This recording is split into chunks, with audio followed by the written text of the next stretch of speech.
नमस्ते साथियों। आपका एसएससी जीडी 2024 की जो करंट अफेयर है उसको पढ़ाने जा रहे हैं। तो आप जो क्वेश्चन चालू होने से पहले हमारा जो चैनल है,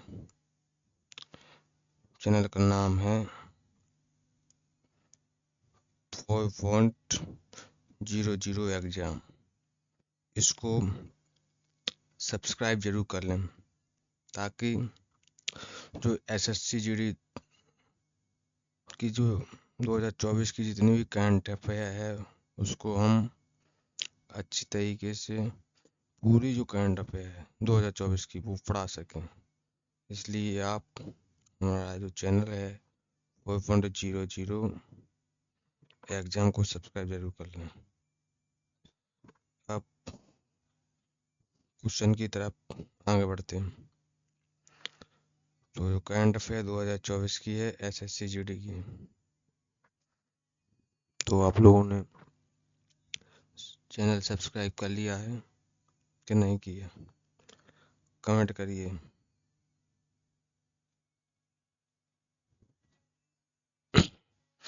चलिए चलते हैं क्वेश्चनों की तरफ। क्योंकि क्या है कि अगर चैनल सब्सक्राइब कर लेते हैं तो जो भी हम एसएससी जीडी की जितनी प्रकार की करंट अफेयर है, कोई भी बुक के रिलेटेड है या कोई भी, मान लीजिए जनवरी से लेके 2024 तक की करंट अफेयर है, जनवरी 2024 से लेके दिसंबर 2024 तक की करंट अफेयर आपको इसी चैनल पर पढ़ाई जाएगी। इसलिए आप चैनल को सब्सक्राइब जरूर कर लेना और यही क्वेश्चन आपको जीडी में देखने को मिलेगी। पहला क्वेश्चन है, हाल ही में कर्नाटक सरकार ने रामनगर जिले का नाम बदलकर बेंगलुरु दक्षिण करने का निर्णय लिया है। तो ये क्वेश्चन है, उसी में उसका आंसर है। दूसरा पॉइंट है, नागालैंड राज्य आपदा प्रबंधन प्राधिकरण ने एसबीआई जनरल इंश्योरेंस के साथ आपदा जोखिम प्रबंधन पर समझौता किया। इसके साथ ही नागालैंड आपदा जोखिम प्रबंधन पर समझौता ज्ञापन हस्ताक्षर करने वाला पहला राज्य बन गया है। नागालैंड है जो आपदा जोखिम प्रबंधन पर समझौता ज्ञापन हस्ताक्षर करने वाला पहला राज्य बन गया। ठीक है, तो ये पॉइंट आप जरूर ध्यान रखिएगा और याद करते चलिएगा। पॉइंट है, अगला पॉइंट है, केंद्र सरकार ने गंगा नदी के कायाकल्प और संरक्षण के लिए उत्तर प्रदेश और बिहार में 920 करोड़ रुपए की नमामि गंगे मिशन 2 परियोजना को मंजूरी दी। केंद्र सरकार ने गंगा नदी की कायाकल्प मतलब गंगा नदी को संरक्षित करने के लिए जो एक योजना चलाई है उसका नाम है नमामि गंगे, जो उत्तर प्रदेश बिहार के मध्य में चलाई गई है और इस मिशन का नाम है 2.0 परियोजना। चलिए आगे पॉइंट की ओर चलते हैं और अगले क्वेश्चन की ओर चलते हैं। तो आप आपसे फिर बोलना चाहते हैं कि आप जो है कि हमारा जो चैनल है 4.00 एकदम सब्सक्राइब जरूर करें। अगला पॉइंट है, केंद्रीय ऊर्जा मंत्रालय द्वारा जारी रिपोर्ट के अनुसार भारत में नवीकरणीय ऊर्जा क्षमता में पिछले एक दशक में 165% की वृद्धि हुई है। भारत की जो नवीकरणीय ऊर्जा क्षमता 2014 में 76.38 गीगावाट से बढ़कर 2024 में 203.1 गीगावाट हो गई है। तो 2014 के मुकाबले 2024 में वृद्धि हुई है नवीनीकरण ऊर्जा। ठीक है, केंद्रीय अगला जो पॉइंट है, केंद्रीय संस्कृति और पर्यटन मंत्री राजेंद्र सिंह शेखावत ने 9 से 15 अगस्त तक हर घर तिरंगा अभियान के तीसरे संस्करण की घोषणा की। कौन सी मंत्री? केंद्रीय संस्कृति और पर्यावरण मंत्री। नाम क्या है? गजेंद्र सिंह शेखावत। नाम क्या है उनका? गजेंद्र सिंह शेखावत। उन्होंने जो 9 अगस्त से 15 अगस्त तक हर घर तिरंगा अभियान चलाया है, जो कि बहुत ही अच्छा है देश के लिए, सब जागरूक हों इसके लिए। अगले पॉइंट की ओर चलते हैं।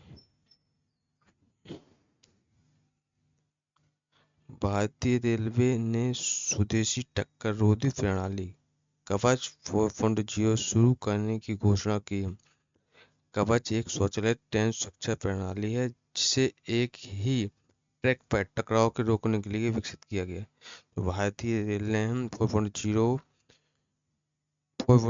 एक कवच योजना चालू की है। इसका जो मेन उद्देश्य है कि अगर जो ट्रेन आपस में आस पास आ जाएंगे तो टकराए ना, उसको रोकने के लिए ये योजना चालू की गई है। ठीक है, चलिए तो आगे चलते हैं। अगला पॉइंट है, उड़ीसा के भुवनेश्वर में भारत का पहला राइस एटीएम शुरू किया गया। इसके तहत राशन कार्ड धारकों को बायोमेट्रिक प्रक्रिया के जरिए अनाज प्रदान किया जाएगा। जो उड़ीसा सरकार ने जो राइस राइस राइस एटीएम चलाया, राइस एटीएम जिसके माध्यम से बायोमेट्रिक बटन, जो अंगूठा लगा के हम राशन ले सकें। ठीक है,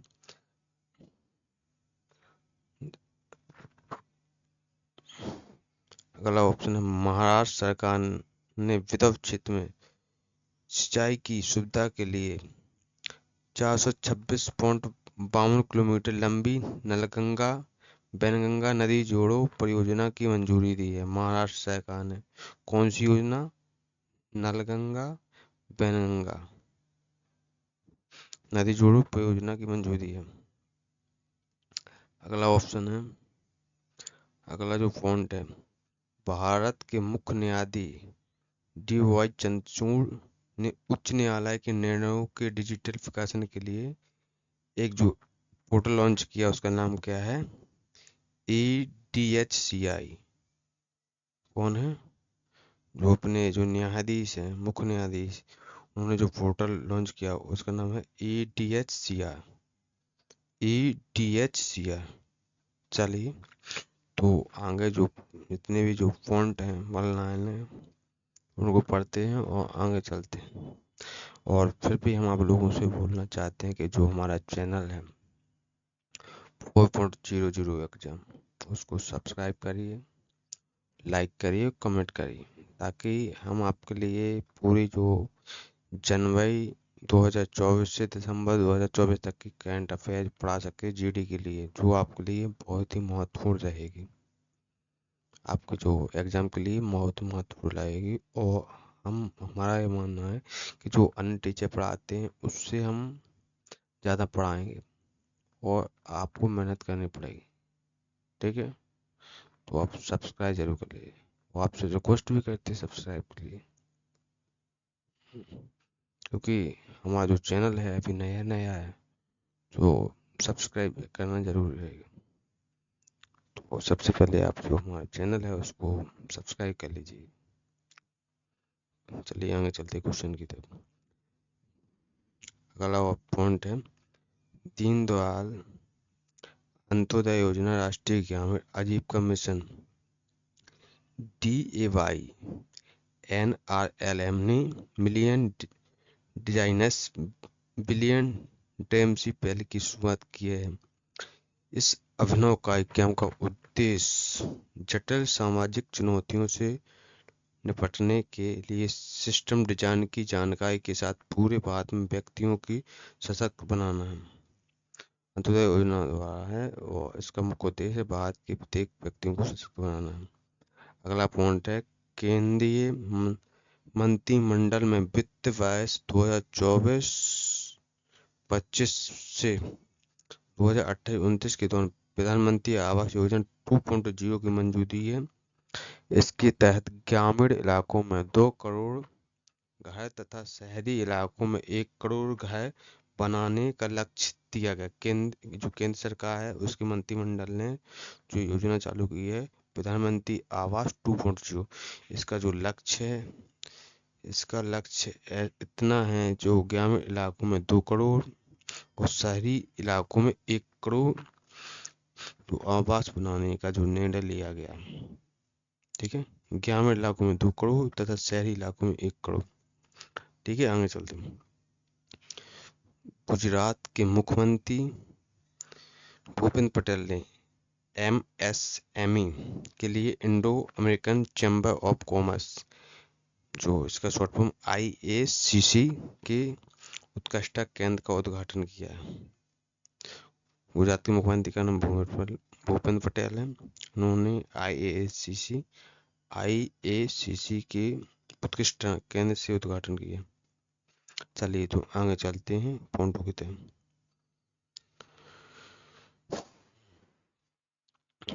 अगला पॉइंट है, भारत सरकार ने हिंद महासागर में स्थित 3 भूवैज्ञानिक संरचनाओं का नाम अशोक, चंद्रगुप्त और कल्पतरु यानी क्या लिखा है, कल्पतरु नाम क्या है उनका। भारत सरकार ने हिंद महासागर में स्थित 3 भूवैज्ञानिक संरचनाओं का नाम, पहला नाम है अशोक, दूसरा नाम है चंद्रगुप्त, तीसरा नाम है कल्पतरु रखने का प्रस्ताव दिया है। ठीक है, तो हिंद महासागर में कौन से भूवैज्ञानिक संरचना, एक तो है अशोक, दूसरा चंद्र, तीसरा है कल्पतरु। ठीक है, आगे चलते हैं। अगला पॉइंट है, हाल ही में जारी एक रिपोर्ट के अनुसार HCL टेक्नोलॉजी के चेयरपर्सन रोशनी नादर मल्होत्रा पारिवारिक व्यवसाय का नेतृत्व करने वाली भारत की सबसे प्रभावशाली महिला। कौन सी? नादर मल्होत्रा, जो प्रभावशाली महिला बनी। अगला पॉइंट है, प्रधानमंत्री नरेंद्र मोदी ने 11 अगस्त 2024 को नई दिल्ली स्थित भारतीय कृषि अनुसंधान संस्थान में उच्च उपज देने वाली और जलवायु अनुकूल फसलों की 109 किस्में जारी की। इस दौरान उन्होंने नारियल की 2 किस्में कल्पा स्वर्णा और कल्पा शताब्दी को भी लॉन्च किया है। कौन सी 2 किस्में हैं? एक है कल्पा स्वर्णा एक, और दूसरी है कल्पा शताब्दी को भी लॉन्च किया। किसने? प्रधानमंत्री नरेंद्र मोदी ने। कहाँ पे किया? नई दिल्ली, जो कृषि अनुसंधान संस्थान। ठीक है, और इनमें जो 109 किस्में जारी हुई थी, तो इन चीज़ों को आपको ध्यान जरूर रखना है। अब आगे चलते, आगे पॉइंट है, पंजाब सरकार ने दिल्ली के इंदिरा गांधी इंटरनेशनल एयरपोर्ट के लोगों के लिए मुफ्त सहायता केंद्र की शुरुआत की है। पंजाब सरकार, जो दिल्ली का इंदिरा गांधी इंटरनेशनल एयरपोर्ट बना है, उसमें मुफ्त सहायता केंद्र की शुरुआत की है। अगले पॉइंट की ओर चलते हैं। उत्तर प्रदेश सरकार ने राज्य में निवेश को बढ़ावा देने के लिए राज्य की अर्थव्यवस्था को $1 ट्रिलियन तक पहुंचाने के लिए विनिर्माण क्षेत्र विधेयक नंबर 2024 पारित किया गया। जो उत्तर प्रदेश के सरकार है, उन्होंने जो यूपी की जो अर्थव्यवस्था को 1 ट्रिलियन तक पहुंचाने के लिए उन्होंने एक जो विधेयक पास किया है 2024 में, ये विधेयक पास किया गया कि जो भी उनकी जो अर्थव्यवस्था 1 ट्रिलियन पहुंचे किस तरीके से पहुंचे, तो एक व्यवस्था बनाई। इंदिरा गांधी के राष्ट्रीय मुक्त विश्वविद्यालय IGNOU ने MA पाठ्यक्रम में भागवत गीता को शामिल करने की घोषणा की है। जो इंदिरा गांधी राष्ट्रीय मुक्त विश्वविद्यालय IGNOU ने MA की जो पाठ्यक्रम है उसमें भागवत गीता पढ़ाने का निर्णय लिया गया। सामाजिक न्याय और अधिकारिता मंत्रालय, भारत सरकार एवं विकलांग व्यक्तियों को सशक्तिकरण विभाग ने संयुक्त रूप से उड़ीसा के भुवनेश्वर में दिव्य कला मेला और दिव्य कला शक्ति का आयोजन किया। इसका उद्देश्य देश भर के दिव्यांग उद्यमियों कारीगरों की प्रतिभा को उजागर करना है। ठीक है, तो आप जो हमारा चैनल है उसको सब्सक्राइब जरूर कर लें, ठीक है, क्योंकि सब्सक्राइब करिए आप, तभी हम आपको पूरी 2024 की करंट अफेयर पढ़ाएंगे। और सब्सक्राइब अगर नहीं करते तब भी पढ़ाएंगे, ऐसा कुछ नहीं। फिर भी आप लोगों से बोलते हैं कि अगर हम कुछ पढ़ा रहे हैं मेहनत करते तो किसी में कोई भी चीज़ हो, अभी करंट अफेयर की आपको सवाल आते तो मेहनत लगती है। तो आप अगर 2 क्वेश्चन भी पढ़ते हैं या 4 क्वेश्चन भी पढ़ते हैं मेहनत लगती है। इसलिए आपसे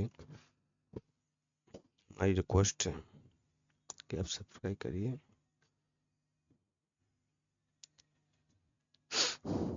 चलिए तो आगे क्वेश्चन की ओर बढ़ते हैं। ये फॉन्ट है सामाजिक न्याय और अधिकारिता मंत्रालय, भारत सरकार एवं विकलांग व्यक्तियों के सशक्तिकरण विभाग ने संयुक्त रूप से उड़ीसा के भुवनेश्वर में दिव्य कला, ये वाला हो गया सर। चलिए ये पढ़ते हैं। सीमा पर खुदरा भुगतान सेवा के लिए भारतीय रिजर्व बैंक और आसियान देश के केंद्रीय बैंक प्रोजेक्ट नेक्सस के तहत आपस में सहयोग करेंगे। सीमा पार खुदरा भुगतान सेवा के लिए भारतीय रिजर्व बैंक और आसियान देशों के केंद्रीय बैंक प्रोजेक्ट नेक्सस के तहत आपस में सहयोग करेंगे। किसके तहत? नेक्सस, जो भारतीय रिजर्व बैंक है और आसियान देशों के बैंक मिलकर जो नेक्सस के तहत आपस में भुगतान करें। बिहार सरकार ने वाल्मीकि नगर को पर्यटन के रूप में विकसित करने के उद्देश्य से बगहा शहर को 2025 तक राजस्व जिला बनाने की घोषणा की है। कौन सा बगहा? बिहार सरकार, बिहार वाल्मीकि नगर को वह शहर बगहा शहर को 25 राजस्व जिला, कौन सा जिला? राजस्व जिला बनाने की घोषणा की। चलिए आगे पॉइंट की ओर चलते हैं। ये वाला हो गया, ये वाला। उत्तर प्रदेश में आम महोत्सव का आयोजन किया गया, जिसका उद्घाटन मुख्यमंत्री योगी आदित्यनाथ ने किया। आम महोत्सव कहाँ होगा? उत्तर प्रदेश में। ये क्वेश्चन महत्वपूर्ण है, ये पॉइंट महत्वपूर्ण है, ये पेपर में आ सकता है एसएससी जीडी के लिए। किया गया। उत्तर प्रदेश सरकार ने 40 टन आम जापान मलेशिया को निर्यात करने की घोषणा की। साथ ही लखनऊ के प्रसिद्ध दशहरी आम को अमेरिका में निर्यात किया जाएगा, अमेरिका में भी निर्यात किया जाएगा दशहरी आम को। 40 टन जापान मलेशिया को निर्यात किया जाएगा, ठीक है। आगे चलते हैं, ये वाला भी बहुत महत्वपूर्ण है। महाराष्ट्र सरकार ने आर्थिक रूप से कमजोर वर्ग जो ईडब्ल्यूएस तथा अन्य पिछड़े ओबीसी की लड़कियों के लिए मुफ्त शिक्षा देने की घोषणा की। ये हमारे लिए बहुत ही महत्वपूर्ण है। जो महाराष्ट्र सरकार ने ईडब्ल्यूएस जो कैटेगरी में आते कमजोर वर्ग और अन्य पिछड़े ओबीसी वर्ग की लड़कियों के लिए मुफ्त में उच्च शिक्षा देने की घोषणा की। आप लोगों से जितने भी हमारे स्टूडेंट उनसे हमारी रिक्वेस्ट है कि आप जो है हमारे चैनल को सब्सक्राइब जरूर करिए। अपील भी है, रिक्वेस्ट भी है, और जितना भी है निवेदन भी है, आप लोगों को सब्सक्राइब जरूर कर लीजिए चैनल। अब आगे पॉइंट की ओर चलते हैं। चलिए जो हमारे जितने क्वेश्चन थे पूरे हो गए, और कल हम इतने क्वेश्चन हैं, इनसे अच्छे क्वेश्चन लाएंगे ताकि आपके जो एसएससी जीडी में क्वेश्चन देखने को मिल सके। आप